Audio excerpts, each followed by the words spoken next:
လာပါရှင် Horizon News ကနေအပတ်စဉ်စနေနေ့တိုင်းတင်ဆက်ပေးမယ်တော်လာပုံကကြပြတဲ့အစီအစဉ်ကနေကြိုဆိုလိုက်ပါရစေဒီအစီအစဉ်လေးဟာခေတ်စနစ်ရဲ့အချိုးကွေးမှာရစ်ဘက်ထက်ကဖြစ်တည်လာတဲ့ပြည်သူတွေရဲ့ခန်းစားချက်အစစ်အမှန်တွေကိုကြပြဆွဲနေပြန်လာကနေတဆင့်ထုတ်ဖော်တင်ဆက်ပေးမယ်အစီအစဉ်တစ်ခုပဲဖြစ်ပါတယ်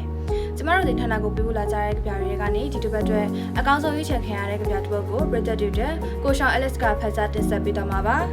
ဟုတ်ကဲ့ပါကျွန်တော်အခုဖတ်ပြမယ့်ကြပြလေးကတော့ကလောင်ရှင်အောင်နိုင်မင်းရေးဖွဲ့ထားတဲ့ခဲတံလေးရဲ့ဆူတောင်းဆိုတဲ့ကြပြလေးပဲဖြစ်ပါတယ်ခန်းစားနားဆင်ပေးကြပါခင်ဗျာစပွဲတော့မှာခဲတံလေးတစ်ချောင်းတိတ်တိတ်လေးအိပ်ပျော်နေတယ်ငါ့ကိုကင်မဲ့လက်သေးသေးတွေဘယ်ကူများရောက်သွားကြလဲစာအုပ်တအုပ်ကလေတိုးတန်ကြားတိုင်းစာမျက်နှာတွေကိုလှန်ရင်းကလေးတယောက်ရဲ့နာမည်ကိုရှာနေတယ်ငါ့ကိုဖွင့်ဖတ်နေကြအတန်သေးသေးလေးတွေဘယ်သွားပုံးနေကြလဲကြောင်းခေါင်းလောင်းကလည်းမမီနိုင်တော့သည့်အတန်ကိုရင်ထဲမှာတိမ်ထားရင်းနနက်ခင်းတိုင်းကိုငေးကြည့်နေတယ်ငါအတန်နားထောင်ပြီးကြောင်းတက်နေကြကလေးငယ်တွေဘယ်ပျောက်သွားတာလဲကလေးငယ်တွေကတော့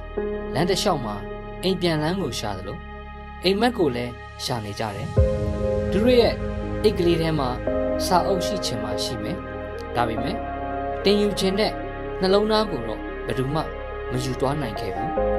လေရင်ဘုံကျဲတံကကြောင်းတက်ခေါင်းလောင်းတံကိုဖုံးလွှမ်းသွားတဲ့အခါအပြစ်မဲ့ကလေးငယ်တွေအနာဂတ်ပျောက်ကုန်ကြတယ်။ဒီနေ့ခဲတံလေးဟာကြပြတစ်ပိုက်ကိုရေးခွင့်ရမယ်။စာအုပ်လေးဟာကလေးရဲ့လက်ဘွားလေးကိုပြန်လည်ဆုပ်ကိုင်ခွင့်ရမယ်။ကျောင်းလွယ်အိတ်ကလေးကပိုင်ရှင်ကျောင်းသားလေးကို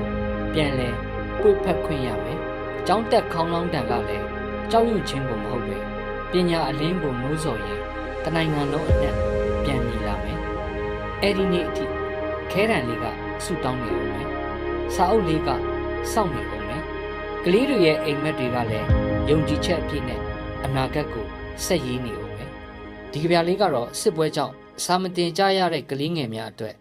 ရည်ရွယ်ရေးဖွဲ့ထားတာဖြစ်ပါတယ်အခုတင်ဆက်ပေးခဲ့တာကတော့ဒီတစ်ပတ်ရဲ့တော်လန်ပုံကကြပြတဲ့အစီအစဉ်တွေအကောင်းဆုံးရွေးချယ်ခံရတဲ့ကြပြပဲဖြစ်ပါတယ်ဒီကြပြကိုရေးဖွဲ့ပေးခဲ့တဲ့ကလောက်ရှင်အောင်နိုင်မင်းကိုကျမတို့ Horizon News ကနေကွန်ပျူတာစုငွေနဲ့အတိမပြုကွန်ပျူတာတွေကိုဆက်သက်ပေးဖို့တောင်းမှာဖြစ်ပါတယ်ပါဝင်ပေးကြတဲ့ကြပြရှင်တူချီစတိုင်းကိုအထူးပဲကျေးဇူးတင်ရှိပါတယ်ပြည်သက်ကြီးတွေကကြပြဝါသနာရှင်တွေအနေနဲ့လည်းမိမိတို့ရဲ့ရင်းနှီးဖြစ်ခန်းစားချက်ကြပြတွေကိုကျမတို့ရဲ့အစီအစဉ်လေးမှာပါဝင်ပေးကြဖို့ဖိတ်ခေါ်ချင်ပါတယ်။လုံခြုံရေးအရာနာမည်ရင်းတွေလိပ်စာတွေဖော်ပြကြမလို့ပဲမိမိနဲ့တဲ့ရကလောင်မီနဲ့တကွာဖန်သားပြမှာပြသထားတဲ့ကျမတို့ရဲ့ကျုံဝင်တယ်လီဂရမ်အကောင့်ကနေတဆင့်လွတ်လပ်စွာပေးပို့နိုင်ပါတယ်။ဒါမဲ့ပတ်တွေမှာလည်းဘလိုရတာမြောက်တဲ့ကြပြတွေကိုဆက်လက်တင်ဆက်ပေးသွားအောင်လဲဆိုတာကိုစောင့်မျှော်အားပေးကြပါအောင်လို့ပြောကြရင်ဒီကနေ့စီစဉ်ကိုဒီမှာပဲရနိုင်ခွင့်ပြုပါ။အားလုံးပဲ BNN ကင်းရှိပြီးငြိမ်းချမ်းကြပါစေရှင်။